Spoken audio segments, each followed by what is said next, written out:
Saudara, pada hari ini saya ingin membahas tentang janganlah kamu mengasihi dunia, tapi kasihilah Allahmu. Yang terambil dari 1 Yohanes 2 ayat 15 sampai dengan 17. Bila saudara sudah mendapatkannya, saya ajak untuk kita boleh berdoa memohon pimpinan Roh Kudus. Mari kita berdoa. Bapa di dalam surga, firman-Mu akan kami baca. Betapa gentarnya hati kami karena menyadari kami sulit memahami firman Tuhan. Bahkan kami sulit berkonsentrasi dalam jangka waktu tertentu. Oleh karena itu Tuhan, kami mohon Roh-Mu memimpin kami. Agar Roh Kudus menguasai kami sehingga kami boleh berkonsentrasi dalam waktu beberapa menit ke depan untuk memahami firman-Mu yang begitu berharganya, yang menjadi panduan bagi diri kami. Bapa dalam surga, biarlah Roh-Mu membawa kami masuk dalam kebenaran-kebenaran Tuhan.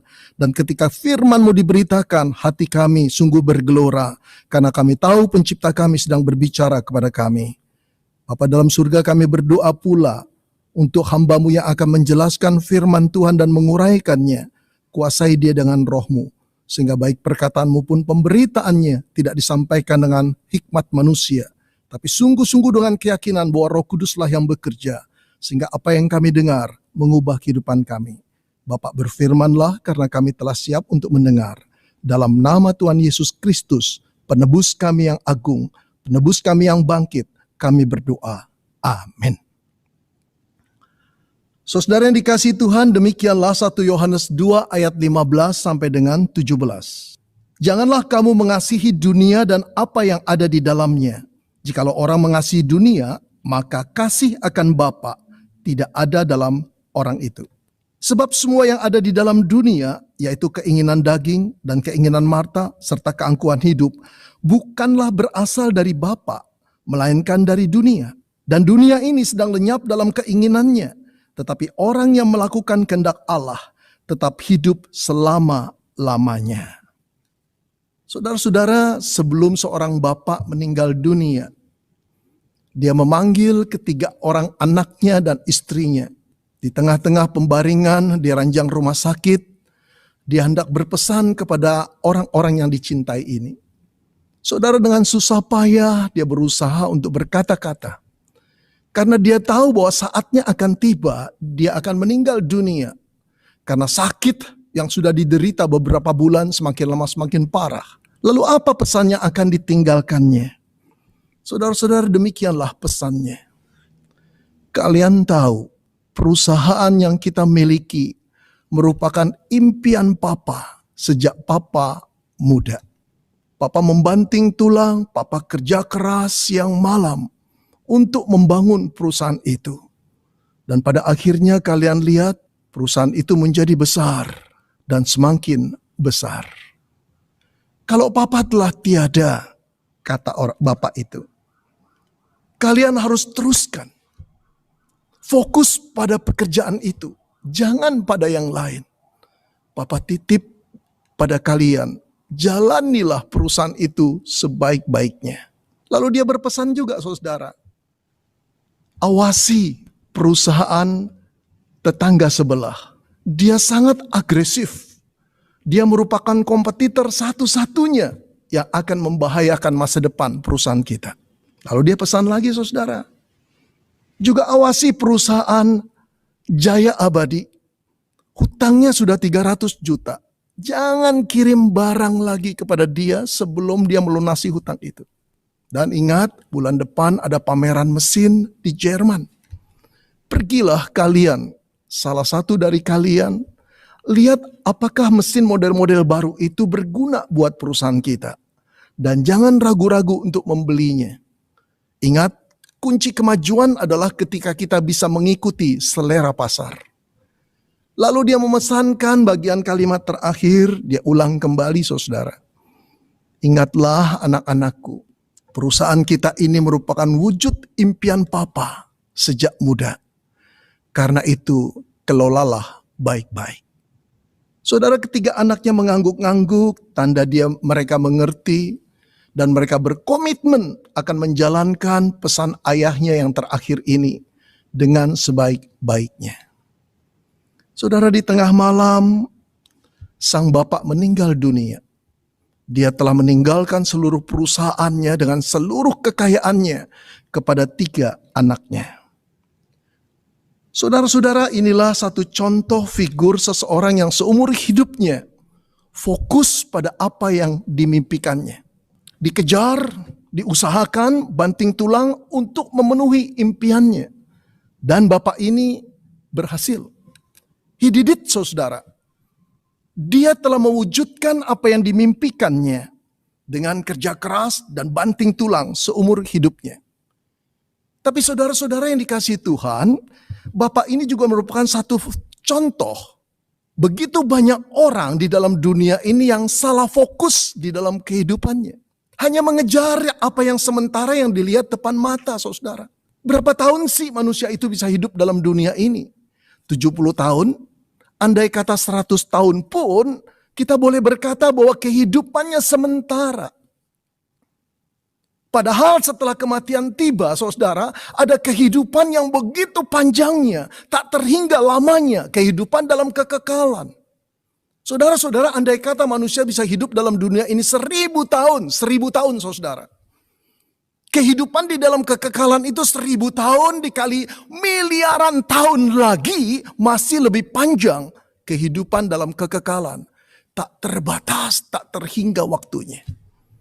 Tapi yang luar biasa dan yang terbalik-balik, saudara, untuk kehidupan yang sementara itu, manusia begitu fokusnya mencurahkan seluruh tenaga, pikiran, waktu hanya untuk yang sementara.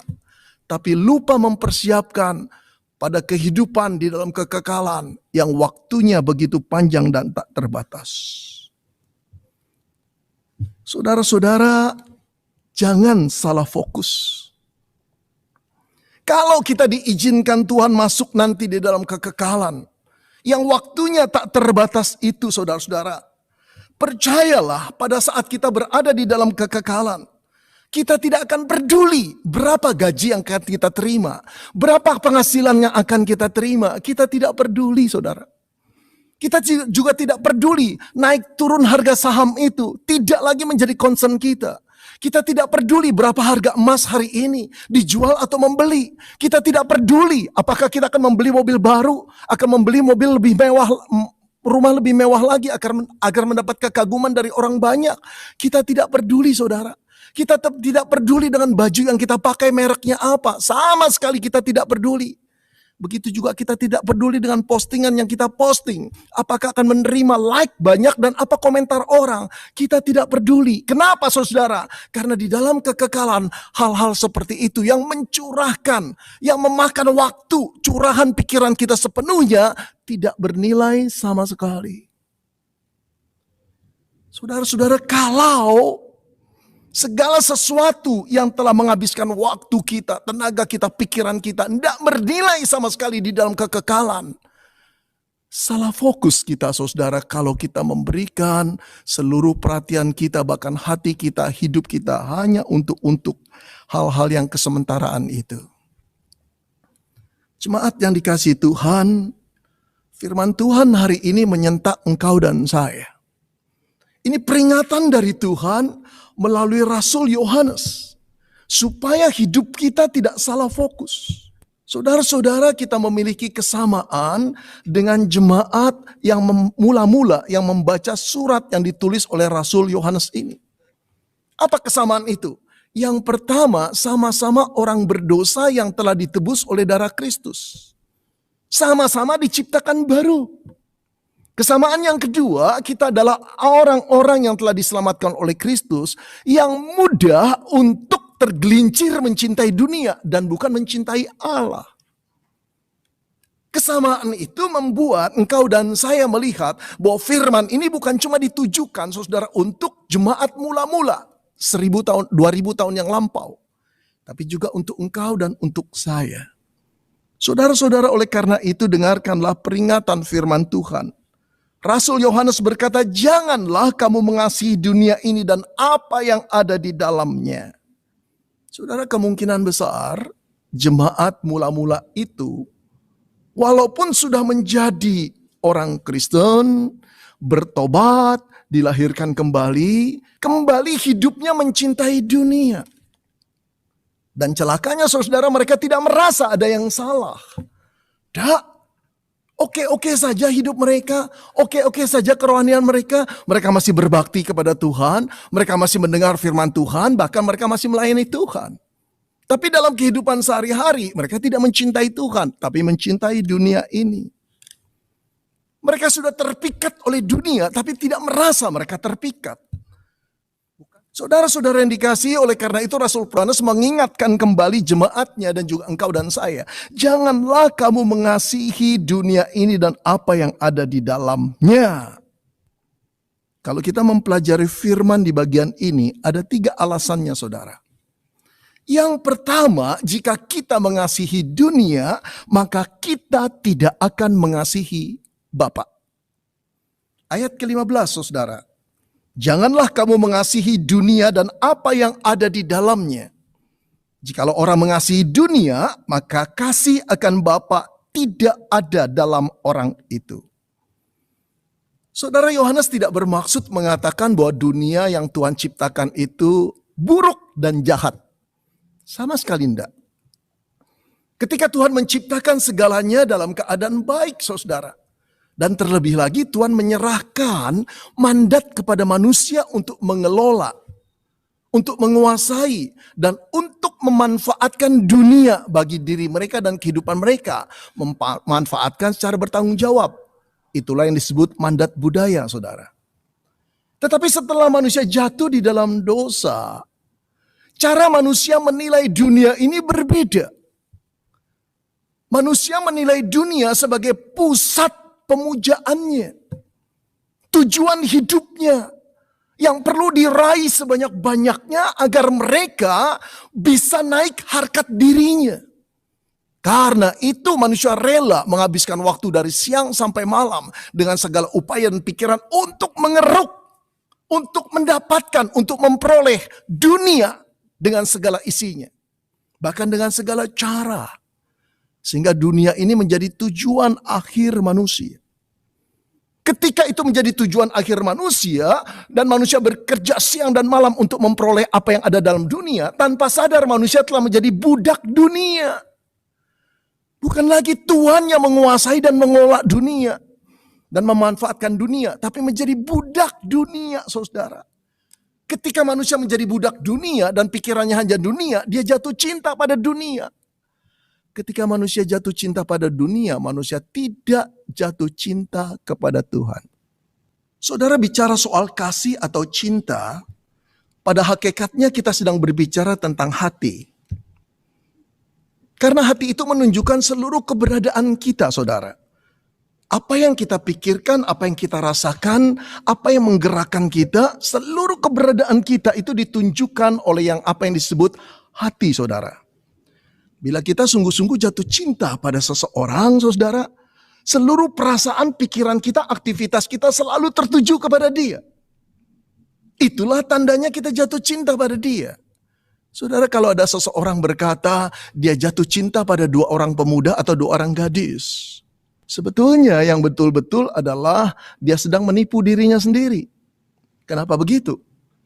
Karena yang pertama, saudara, kemungkinan pertama dia hanya jatuh cinta pada 1 pemuda atau 1 gadis itu. Dan yang lain dia tidak jatuh cinta. Dia cuma ingin memilikinya. Atau kemungkinan kedua, dia tidak mencintai kedua-duanya. Tapi dia sedang menikmati pemujaan dari kedua-duanya. Sebagai alat kepuasan daripada nafsunya. Karena apa, saudara? Karena cinta itu tidak bisa dibagi. Cinta itu bersifat eksklusif. Kalau kita mencintai seseorang, kita tidak mencintai yang lain. Saudara, demikianlah logika yang dikatakan oleh Rasul Yohanes. Jikalau kita mengasihi dunia, maka kasih akan Bapa tidak ada di dalam kita. Karena kasih akan dunia meniadakan kasih kita kepada Bapa. Kalau kita mengasihi Bapa, kita tidak akan memperdulikan dunia, saudara.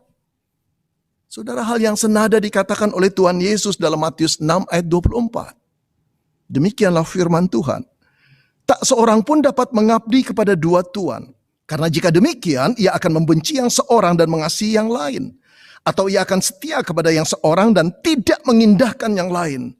Kamu tidak dapat mengabdi kepada Allah dan kepada Mammon. Saudara, jelas kasih itu bersifat eksklusif. Mutual eksklusif, saling meniadakan. Tidak mungkin kita gandeng dua-dua. Saudara-saudara, betapa pandainya orang-orang Kristen zaman sekarang. Mengaku diri dengan segenap hati mencintai Kristus. Tetapi selalu memohon berkat-Nya untuk bertambah-tambah. Di dalam berkat dicurahkan seperti hujan dari langit. Betapa pandainya hamba-hamba Tuhan sekarang berkhotbah, saudara. Untuk mengajak jemaat mencintai Tuhan karena Tuhan memberi berkat yang berkelimpah. Tidak pernah anaknya dibiarkan untuk kelaparan, bahkan anak cucunya dipelihara. Bahkan dikatakan berilah kepada Tuhan dan Tuhan tidak pernah mengutang. Maksudnya apa, saudara? Maksudnya bisa memperoleh Tuhan, mengasihi Tuhan, dan juga kita bisa hidup dalam mencintai dunia. Tidak akan mungkin. Kita sedang menipu diri kita sendiri. Saudara, Tuhan berkata kepada Israel, Tuhan berkata kepada gereja mula-mula, Tuhan berkata kepada engkau dan saya, kasihilah Tuhan Allahmu dengan segenap hatimu, dan dengan segenap jiwamu, dan dengan segenap akal budimu. Allah minta segenap, saudara. Seluruhnya, bukan sebagian, bukan setengah, bukan 3/4, seluruhnya berikan kepada Tuhan. Kenapa sih Tuhan meminta kita untuk mencintai segenap, seluruh, bukan sebagian? Karena Dia telah terlebih dahulu mencintai engkau dan saya. Begitu kasihnya Dia kepada engkau dan saya. Sampai Dia berikan putranya yang tunggal untuk mati binasa menebus engkau dan saya. Apakah Dia tidak layak mendapatkan cintamu? Kita berhutang kepada Bapa, Allah surgawi. Yesus Kristus menebus kita. Kita tidak berhutang apapun kepada dunia. Bahkan kita harus menjadi tuan atas dunia, bukan budak dunia. Saudara, Rasul Paulus mengingatkan kita, ketika kita mengasihi dunia, kita tidak akan mengasihi Bapa surgawi. Oleh karena itu, saudara, jangan mengasihi dunia. Saudara, alasan yang kedua mengapa kita tidak boleh mengasihi dunia. Semua yang ada di dalam dunia bukan berasal dari Bapa. Kalau kita sungguh-sungguh mau mencintai Bapa, cintai yang berasal dari Bapa. Tapi ketika kita mencintai dunia, itu tidak berasal dari Bapa. Ayat 16 berbunyi demikian, saudara. Sebab semua yang ada di dalam dunia, yaitu keinginan daging, keinginan mata, serta keangkuhan hidup, bukan berasal dari Bapa, melainkan dari dunia.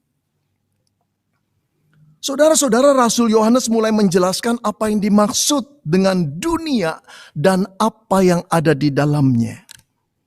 Yaitu keinginan daging, keinginan mata, keangkuhan hidup. Saudara, kata keinginan yang dipakai oleh Rasul Yohanes di sini dalam bahasa Yunaninya adalah epitomia. Epitomia itu bukan sekedar keinginan. Hanya sekedar keinginan, ingin saja. Bukan, saudara. Tapi keinginan hasrat yang dalam. Yang sangat kuat, yang tidak bisa ditahan. Hanya satu-satunya yang diinginkan, yaitu apa yang diinginkan, bukan yang lain. Saudara-saudara jadi bisa melihat ini ada satu kobaran hasrat, passion yang luar biasa di dalam kata epitomia itu. Nah, yang pertama Rasul Yohanes mengatakan, saudara, dunia dalam segala keinginannya, apa itu? Yang pertama, keinginan daging. Keinginan daging bukan berasal dari Bapa surgawi kita.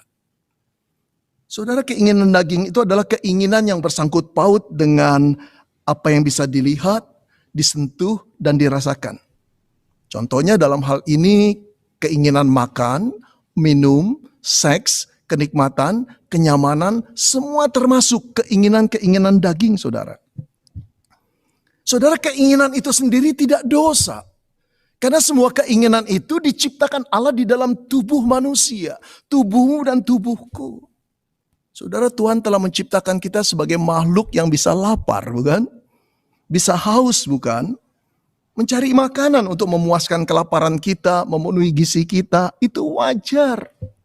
Itu normal, itu seharusnya, dan itu tidak dosa. Tapi kalau keinginan makan itu sudah berlebihan dan menjadi tujuan utama hidup, itu yang bukan berasal dari Allah. Itu dosa, saudara. Saudara-saudara, demikian pula dengan keinginan seks. Seks itu diciptakan Tuhan dalam tubuh kita.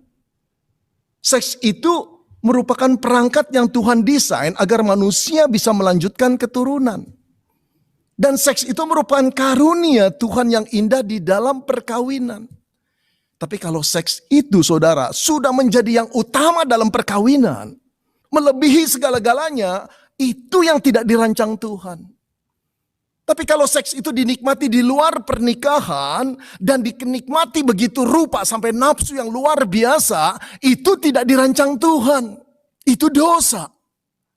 Keinginan-keinginan seperti itu bukan berasal dari Allah. Saudara, begitu juga keinginan untuk kaya. Tidak salah menjadi orang kaya, saudara. Apalagi kalau saudara bercita-cita menjadi orang kaya supaya menjadi berkat, saluran berkat yang lebih luas. Puji Tuhan. Kemungkinan besar Allah akan membuat engkau menjadi orang kaya yang seperti itu. Tapi kalau engkau menjadi kaya, kemudian jadi tamak dan serakah, itu yang tidak dirancang Tuhan. Itu tidak berasal dari Tuhan, itu dosa, saudara. Seorang yang serakah di dalam kekayaan tidak akan pernah merasa cukup. Selalu kurang. Sehingga hatinya tidak pernah bersyukur. Dan kalau dia memiliki kekayaan lebih banyak, dia akan melihat bahwa semua itu untuk kepuasan dirinya. Tidak pernah memikirkan orang lain. Akhirnya keserakahan itu menjatuhkan dirinya. Saudara-saudara, seorang penulis terkenal dari Rusia yang bernama Leo Tolstoy menulis sebuah cerita 134 tahun yang lalu. Cerita yang sangat menarik dan terkenal sekali di seluruh dunia, saudara. Di dalam dunia sastra terlebih lagi. Saudara-saudara, Tolstoy berkata atau bercerita, ada seorang pria bernama Pahom yang sangat gemar mengumpulkan tanah-tanah, memperbanyak kekayaannya dalam bentuk tanah, karena dia yakin tanah itu merupakan masa depan yang cerah. Karena itu dia sering membujuk penduduk-penduduk setempat untuk menjual tanahnya. Terlebih lagi dengan harga murah, sehingga dia bisa mengumpulkan tanah makin lama makin banyak. Saudara-saudara, satu kali Pahom itu bertemu dengan keluarga Baskirs yang menguasai tanah yang begitu luas, saudara. Dia membujuk-bujuk agar keluarga Baskir ini menjual tanahnya kepada dia. Apalagi ketika dia lihat keluarga ini adalah keluarga yang sederhana, cenderung miskin. Dia yakin pasti dapat. Tapi cerita berlanjut, saudara. Tidak mudah keluarga ini dibujuk untuk menjual. Saudara, setelah berbagai cara dipakai, akhirnya terbujuk juga keluarga Baskirs ini, saudara. Jadilah 1.000 rubel harganya. Kalau sekarang di kurs, saudara, cuma 185.000 rupiah. Yang menarik kisah itu dikatakan, Pahom boleh mengambil tanah sebanyak-banyaknya. Hanya syaratnya dia harus mengelilingi tanah yang dia inginkan. Sepanjang-panjangnya, seluas-luasnya. Selama 1 hari. Dan dia harus kembali ke titik awal dia berangkat atau dia start. Hanya dalam 1 hari. Pergi pada waktu matahari terbit dan pulang pada waktu matahari terbenam. Sepanjang dia bisa mengitari, mengelilingi tanah itu, harganya 1.000 rubel. Saudara-saudara, betapa senangnya dia deal dengan ini. Tapi pemiliknya berkata, tapi kalau Bapak tidak bisa kembali pada titik awal di mana Bapak start dan matahari telah terbenam, engkau kami denda. Dan disetujui jumlah denda tertentu. Saudara-saudara yang dikasihi Tuhan, Pahom mulai bergairah sekali melakukan pengitaran atau pengelilingan tanah itu. Seluas-luasnya, sejauh-jauhnya dia pergi, saudara. Pada satu titik dia merasa dia harus balik. Dia sudah harus balik. Tetapi ketika dia melihat ladang di sebelahnya, dia ingin punya ladang itu. Dia jalan ke ladang itu, dia patok lagi di sana. Ketika dia mengatakan saya harus balik, dia lihat sungai kecil yang indah. Lalu dia berkata saya harus memiliki sungai itu. Dia pergi lagi ke sana untuk mengejar sungai itu. Dia patok di sana. Setelah itu dia berkata pada dirinya, aku harus balik. Nanti tidak terburu, tidak keburu lagi. Tapi dia melihat ada pohon-pohon yang rimbun, yang indah di sana. Dia berkata, aku harus memiliki pohon itu. Dia kejar lagi ke sana. Sampai pada satu titik, saudara, matahari mulai terbenam. Disitulah dia mulai panik dan dia mulai berlari-lari, saudara. Pada patokan yang terakhir dia balik lalu dia berlari untuk sampai kepada tempat start pertamanya dia. Saudara, walaupun dia terengah-engah, walaupun napasnya habis, tapi dia terus tidak mau ketinggalan demi tanah yang dia cintai. Dan pada akhirnya dia masuk sampai finish, saudara. Tepat beberapa detik sebelum matahari terbenam. Saudara-saudara, keluarga Baskir bertepuk tangan dan bersorak-sorai, memberikan selamat kepada Pahfum yang jatuh terguling terengah-engah. Tapi suara ucapan selamat dari keluarga Bakirs itu, saudara, tidak punya arti apa-apa. Karena Pahfum terkena serangan jantung dan telah meninggal dunia. Di akhir cerita itu, saudara-saudara, pelayan-pelayan Pahfum menurunkan peti mati Pahfum ke dalam liang lahat. Peti mati yang lebarnya atau panjangnya hanya 190 cm. Kemudian mereka menguburnya di sana. Saudara, dengan sangat ironis, Leo Tolstoy memberikan judul cerita ini, "Seberapa luas tanah yang manusia perlukan." Oh saudara yang dikasihi Tuhan, ternyata tidak lebih daripada 2 meter. Satu ironis bukan? Keserakahan membuat kematian. Keserakahan membuat kita lupa bahwa kita sudah memiliki cukup dari Tuhan. Keserakahan pada akhirnya membuat kita mengalami kepahitan, penderitaan, dan juga ketidakbahagiaan hidup. Saudara-saudara, hati-hati dengan keinginan daging.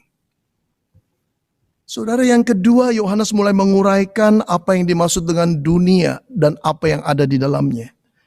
Yaitu keinginan mata, saudara. Saudara, keinginan mata sedang berbicara tentang keinginan yang bersangkut paut dengan indera penglihat. Saudara, Allah memberikan kita indera penglihat itu baik sekali. Dengan mata kita bisa melihat segala sesuatu termasuk keindahan. Kita bisa kagum tentang pemandangan yang indah. Kita bisa kagum tentang lukisan yang indah. Kita juga bisa kagum tentang kecantikan seorang wanita, ketampanan seorang pria. Tidak ada yang salah, saudara. Yang salah adalah ketika keinginan mata itu dibiarkan untuk melanggar batas-batasnya. Yang tabu bagi kita ditabrak terus. Sehingga jatuhlah kita di dalam dosa karena itu tidak didesain oleh Allah. Beberapa dari kita jatuh pada pornografi. Beberapa dari kita pada waktu memperhatikan lawan jenis kita, maka birahi kita menaik, saudara. Jelas, saudara, dosa itu masuk dari keinginan mata yang tidak terkontrol. Itulah keinginan dunia, itulah yang tidak berasal dari Allah.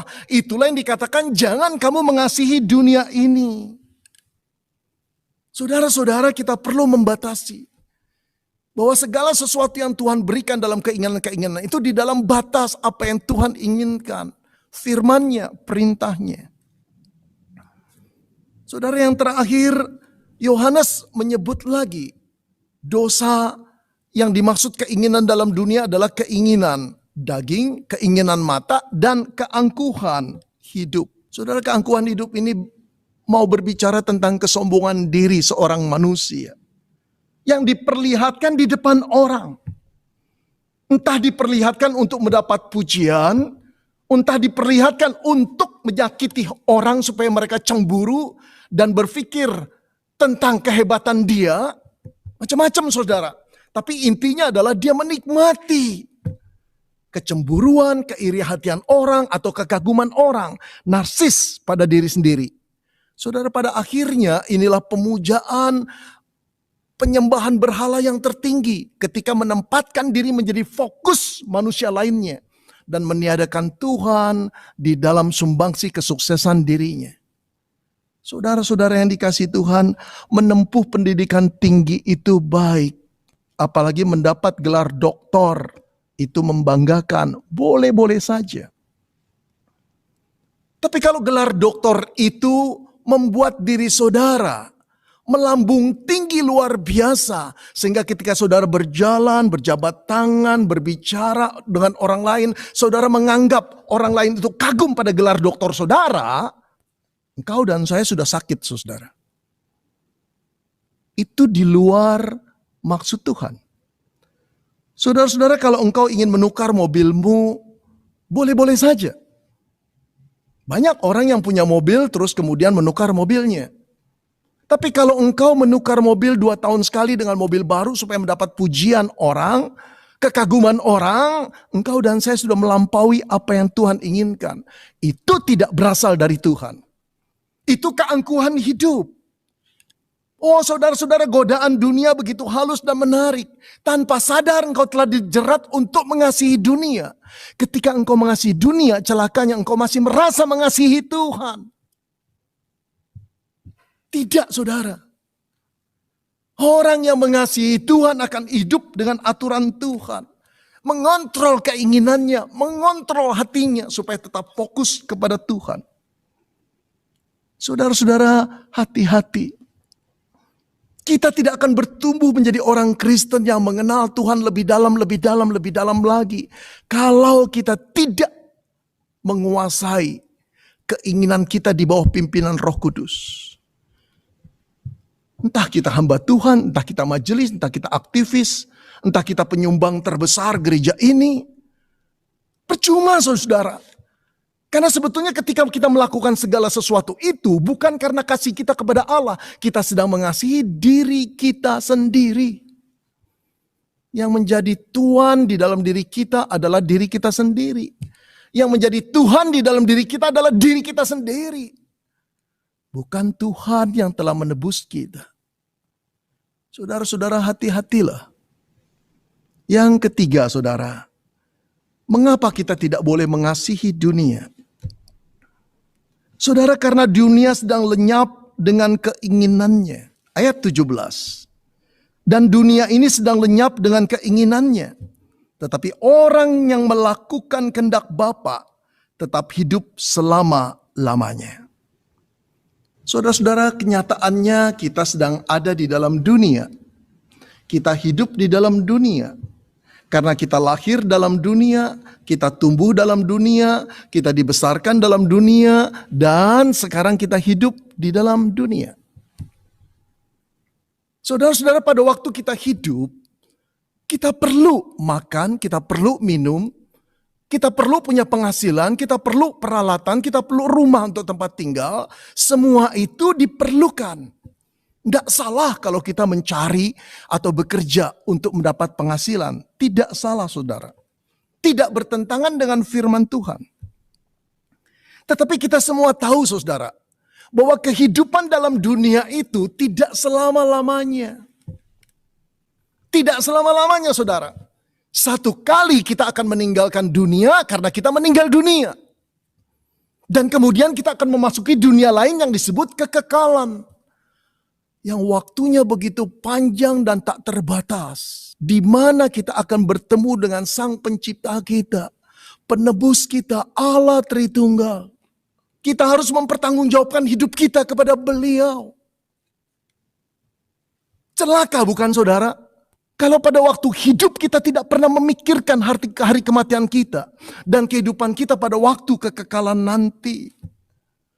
Nah saudara-saudara, inilah tipuan iblis yang membuat engkau dan saya salah fokus dalam kehidupan ini. Kita berkonsentrasi untuk dunia. Sampai di awal ketika saya berkata seorang bapak hendak meninggal dunia, yang dia pesankan tentang perusahaannya. Kita menanti-nanti seorang Kristen yang hendak meninggal dunia berkata demikian. Nak, Papa akan pergi. Sebentar lagi Papa akan meninggal dunia. Papa mau pesan-pesan yang terpenting buat hidupmu.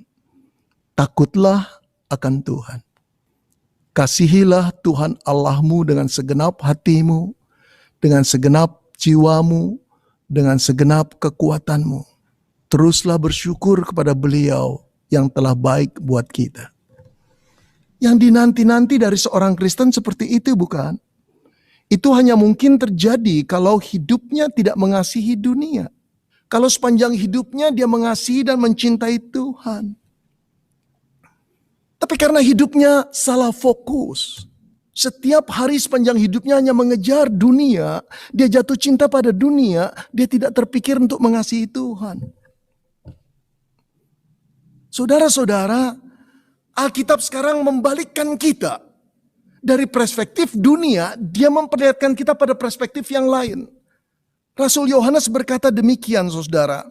Dunia sedang lenyap dalam keinginannya, dengan keinginannya. Apa yang kita cintai ini sebetulnya sedang tenggelam dan makin lama makin tenggelam dan satu kali akan lenyap dengan segala nafsunya. Karena itu kalau kita hidup dalam dunia dan mencintai dunia, nasib kita sama dengan dunia. Kita sedang tenggelam di dalam nafsu kita.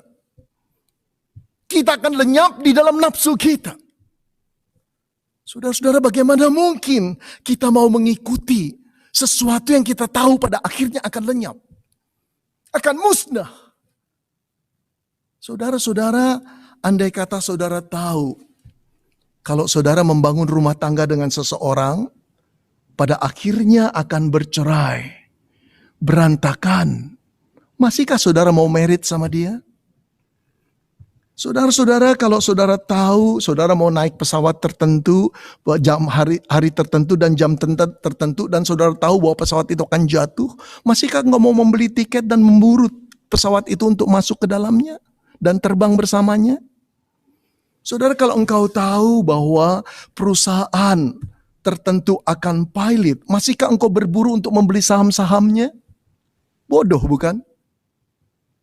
Nah, begitu juga kalau Allah sudah mengatakan dunia ini sedang tenggelam di dalam nafsunya yang fana dan segera lenyap di dalam kefanaannya, masihkah kita mau menaruh hidup kita di dalamnya? Saudara-saudara, jangan salah paham. Ini tidak berarti Allah melarang kita untuk mempunyai penghasilan yang besar, menjadi orang kaya.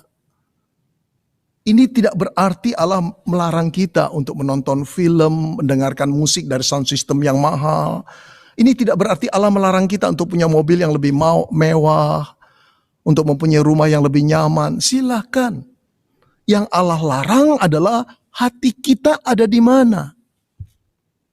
Yang Allah larang adalah hati kita melekat kepada dunia dan apa yang ada di dalamnya. Sehingga engkau tidak kagum lagi pada Tuhan. Engkau tidak bersyukur kepada Tuhan. Engkau tidak mengasihi Tuhan. Walaupun kau masih beragama. Walaupun kau masih berbakti. Walaupun kau masih melayani Tuhan. Walaupun kau masih memberi persembahan kepada Tuhan. Yang Allah tanya adalah hatimu ada di mana. Saudara-saudara yang dikasihi Tuhan, di manakah hatimu? Bagi siapakah kasihmu? Kepada siapakah engkau berikan cintamu? Buang kebanggaan dunia. Itu akan mengantar engkau dan saya pada hidup yang sia-sia. Engkau dan saya akan mengalami kehidupan dalam kekekalan dengan penyesalan yang tak terhingga. Banggalah karena engkau dikasihi Tuhan. Banggalah karena engkau ditebus oleh Tuhan. Banggalah kalau engkau bisa menjadi orang yang mengasihi Tuhan dan melakukan perintahnya. Tapi pertanyaan yang terpenting di akhirnya, bisa gak sih kita mengasihi Tuhan? Mampu gak kita mengasihi Tuhan? Saya akan menjawab, saudara. Sebagai manusia, kita tidak akan mungkin mampu mengasihi Tuhan. Kita akan lebih tertarik mengasihi dunia ini. Siapapun engkau, siapapun saya. Tidak peduli engkau cuma jemaat biasa, aktivis, majelis, atau hamba Tuhan. Kita lebih mudah mengasihi dunia daripada mengasihi Bapa. Tapi jangan lupa, engkau dan aku adalah orang-orang yang telah ditebus oleh darah Kristus. Yang telah menjadi ciptaan baru. Allah memberi hati yang baru kepadamu dan kepadaku. Nilai-nilai yang baru. Untuk melihat dunia ini dengan proporsional. Dia bukan tuan kita. Dia bukan tujuan hidup kita. Dia cuma sarana untuk kita hidup. Sarana untuk kita menjadi berkat. Bukan tuan dari segala tuan bagi diri kita. Allah lah yang menjadi tuan kita. Dengan memahami ini dan dibantu dengan Roh Kudus yang tinggal di dalam kita. Kita bisa menolak kedagingan kita. Dan kita taati perintah Tuhan dengan menurut perintah Roh Kudusnya. Saudara-saudara, mungkinkah kita mencintai Tuhan? Jawabnya mungkin. Mungkin gak kita mengasihi Tuhan? Mungkin. Walaupun kita kehilangan fasilitas yang begitu banyak dan menyamankan. Walaupun kita hidup sulit, kita mungkin tetap mencintai Tuhan. Karena Roh Allah membantu engkau dan saya. Saudara-saudara, kita umat yang telah ditebus oleh Kristus, bukan? Kita berhutang nyawa pada Kristus. Dia menjadi Tuhan kita, dia menjadi penebus kita, dia menjadi gembala yang agung buat kita. Hanya orang-orang yang mengasihinya lah yang bisa memuliakan dia. Karena itu jangan cintai dunia. Tapi cintailah Allahmu, penebusmu, juru selamatmu, gembalamu. Dalam nama Tuhan Yesus, terpujilah dia. Amin. Mari kita berdoa. Bapa di dalam surga, kami akui kami sering kali tergoda. Bahkan saat ini ada di antara beberapa kami yang jatuh cinta kepada dunia. Keinginan-keinginan daging, keinginan mata, keangkuhan hidup memenuhi hidup kami, pikiran kami setiap saat. Oh Tuhan, betapa jauhnya kami dari gambaran untuk mencintai Allah. Engkau Bapa kami, Engkau penebus kami, Engkau Allah yang memelihara kami, yang harus kami cintai dengan segenap pikiran, jiwa, dan kekuatan kami. Roh Kudus, bantulah kami. Bantulah kami agar kami tidak punya paradigma yang sesat, paradigma yang terbujuk oleh bujukan iblis, agar kami menjadi hamba-hamba dunia dan menikmati segala yang ada di dalamnya. Tapi biarlah Roh Kudus memimpin kami untuk masuk dalam kehidupan yang saleh, yang kudus, yang benar, yang baik. Sebagai wujud cinta kami kepada Bapa, pakailah kami menjadi alat kemuliaan-Mu. Terima kasih Tuhan, terpujilah nama-Mu. Dalam nama Tuhan Yesus kami mengucap syukur dan berdoa.